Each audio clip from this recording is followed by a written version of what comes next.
This evening, I have authorised British Armed Forces to conduct coordinated and targeted strikes to degrade the Syrian regime's chemical weapons capability and deter their use. We are acting together with our American and French allies. My fellow Americans, a short time ago, I ordered the United States Armed Forces to launch precision strikes on targets associated with the chemical weapons capabilities of Syrian dictator Bashar al-Assad. It's my fear that in view of the direction in which things are moving today, the political and economic dynamics of the countries of the world may lead to a world war. Today, slogans are raised of the world being more civilized than before. But is this really true? The lust of materialism has eaten into the soul and fiber of human nature, and this is increasing day by day. The course of the history of the world has never before seen a similar pace of advancement as has been witnessed in the last century. All this advancement has resulted in is a desire for more. In today's materialistic world, this greed is growing so rapidly that it appears too fast to handle, and could eventually lead the world to destruction.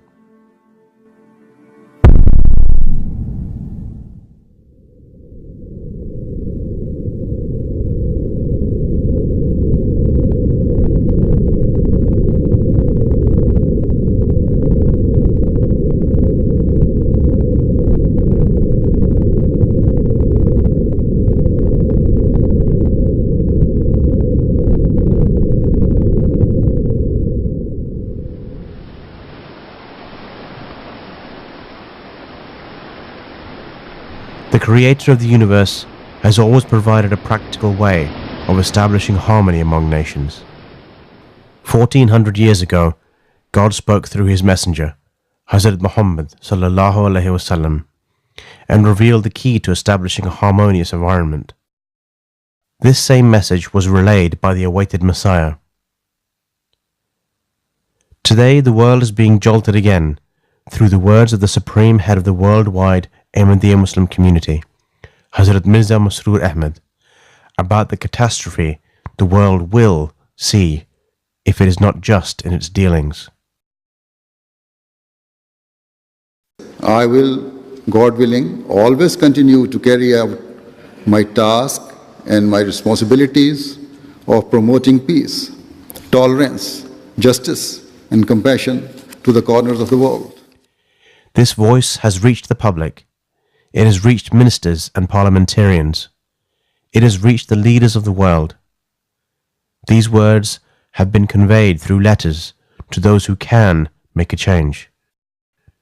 This has all been done to deliver one message, to unite humanity and bring everyone to the one and only pathway to peace. We find anxiety and turmoil continue to spread and increase in the world. We find so much strife, restlessness and disorder. We find countries engaged in wars. Terrorist groups, political parties, major powers of the world, all consumed by their efforts to maintain or acquire supremacy and leaving no stone unturned in their efforts towards pursuing their objectives. With all these hostilities engulfing the entire world, we also find a grand solution. We find a serene voice, a voice of reasoning and logic, travelling across the world, forewarning that if these actions continue, then most surely the entire planet will succumb to a detrimental end.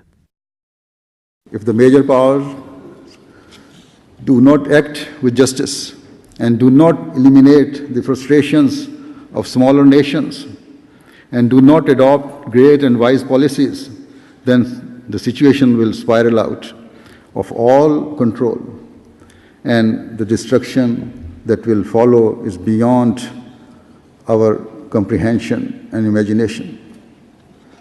A very senior Russian military commander issued a serious warning about the potential risk of a nuclear war. It was his view that such a war would not be fought in Asia or elsewhere, but would be fought on Europe's border, and that the threat might originate and ignite from Eastern European countries. Though some people will say that this was simply his personal opinion, I myself do not believe his views to be improbable. But in addition, I also believe that if such a war breaks out, then it is highly likely that Asian countries will also become involved. Have these words of the Khalifa not been proven to be true to the letter? The crisis between Russia and Ukraine have brought back memories of the Cold War, with nearly 100 member states of the United Nations failing to recognize the control of Crimea by the Russian Federation. Is that not a repeat of the past? When the Arab Spring first came to pass, many people in the world considered it to be a great means for the Arab world to come out of the Dark Ages and embrace modern times. The reality was quite the contrary. Is the world going towards this devastation? Hundreds of thousands of innocent lives have been lost, especially in the Middle East. How many more will it take for mankind to take note of the Khalifa's message? If we want to save the world, then true justice needs to be shown at every level of society, and the problems faced in each country should be solved in a fair way that removes frustrations.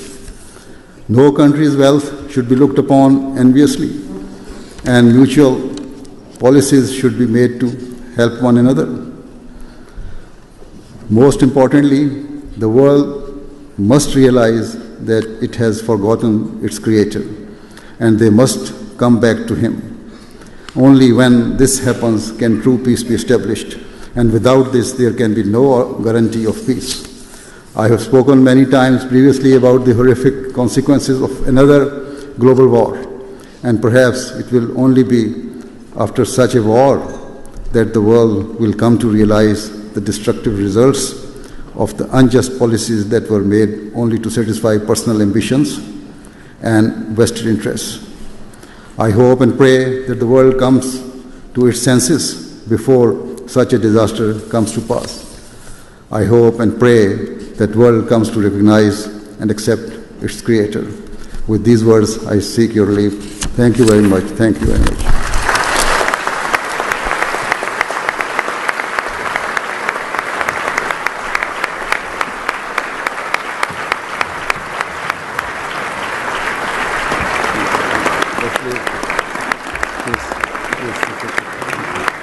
Please, sit.